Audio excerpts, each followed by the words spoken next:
4 pemimpin Indonesia yang konon memiliki hubungan batin dengan Nyi Roro Kidul.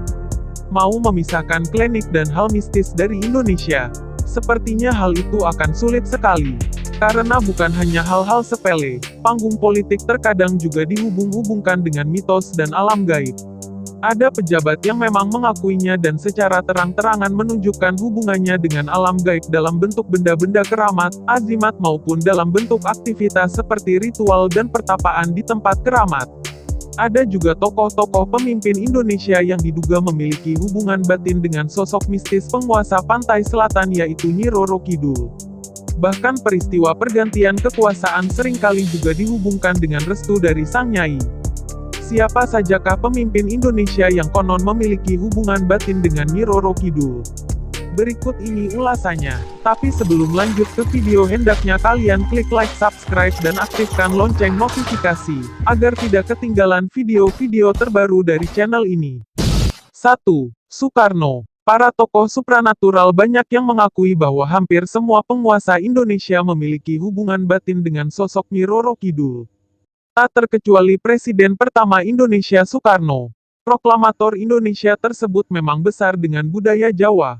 Ia bahkan juga mempercayai ramalan-ramalan kuno seperti ramalan Prabu Jayabaya tentang datangnya bangsa asing berkulit kuning yang kemudian disamakan dengan kedatangan Jepang. Hubungan Soekarno dan Nyi Roro Kidul mulai menjadi perbincangan publik sejak lama. Apalagi saat Soekarno mencetuskan ide pembangunan Samudera Beach Hotel, Pelabuhan Ratu, Jawa Barat. Sebagian orang menilai keinginan Soekarno sebenarnya adalah membangun tempat untuk menjalin hubungan dengan Nyai Ratu. 2. Soeharto. Soeharto tak bisa dilepaskan dari nilai-nilai filosofis budaya Jawa. Ia begitu kukuh memegang tradisi. Banyak orang-orang di dekatnya yang mengatakan aktivitas spiritual seperti semedi dan puasa adalah hal yang biasa bagi penguasa Orde Baru ini.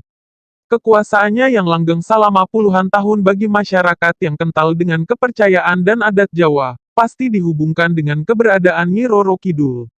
Nyi Roro Kidul juga dianggap sebagai simbol yang menjaga keseimbangan Nusantara. Sesuai dengan Soeharto yang sangat kental dan filosofis Jawa khususnya untuk hal keserasian antara manusia dan alam semesta. 3. Sultan Hamengkubuwono ke-9. Sebelum para presiden Indonesia, para raja Jawa juga konon memiliki hubungan batin dengan Nyi Roro Kidul. Demi melanggengkan kekuasaan, para raja Jawa harus bersedia menjalin hubungan dengan Nyi Roro Kidul. Mitos yang berkembang di masyarakat menjelaskan bahwa Nyi Roro Kidul erat kaitannya dengan para pendiri Mataram. Konon hubungan tersebut diteruskan pada para keturunannya sampai saat ini, salah satunya adalah Sultan Hamengkubuwono ke-9. Hamengkubuwono ke-9 bukan hanya seorang raja, tapi dia adalah tokoh perjuangan Indonesia yang pernah menjabat sebagai wakil presiden Indonesia. Hamengkubuwono ke-9 pernah menceritakan perihal pengalaman spiritualnya bertemu dengan Nyi Roro Kidul. Makhluk gaib tersebut digambarkan dengan wujud wanita cantik saat bulan purnama dan sebagai wanita tua di waktu yang lain. 4. Joko Widodo. Presiden Indonesia yang baru, Joko Widodo juga tak lepas dari mitos Nyi Roro Kidul ini. Pribadi Joko Widodo yang juga berasal dari Jawa membuat masyarakat jadi menyamakannya dengan Soekarno dan Soeharto dalam hal kedekatan dengan sosok gaib Nyi Roro Kidul. Publik sempat heboh dengan isu-isu klinik yang memberitakan bahwa pasukan Nyi Roro Kidul ikut mengawal Joko Widodo saat pawai mengendarai kereta kencana setelah ia resmi menjadi presiden. Di lain pihak, ada juga masyarakat yang memandang berita tersebut hanya sebagai isu untuk memperkuat kepemimpinan Joko Widodo. Itulah 4 pemimpin Indonesia yang konon memiliki hubungan batin dengan Nyi Roro Kidul. Adanya sosok gaib penguasa pantai selatan tersebut memang hanyalah sebuah mitos dan belum terbukti kebenarannya. Tentu setiap orang memiliki kepercayaannya masing-masing, terutama soal hal-hal yang berbau mistis. Lalu bagaimana dengan Anda sendiri? Percayakah dengan mitos tersebut? Silahkan tuliskan komentar Anda di bawah ini.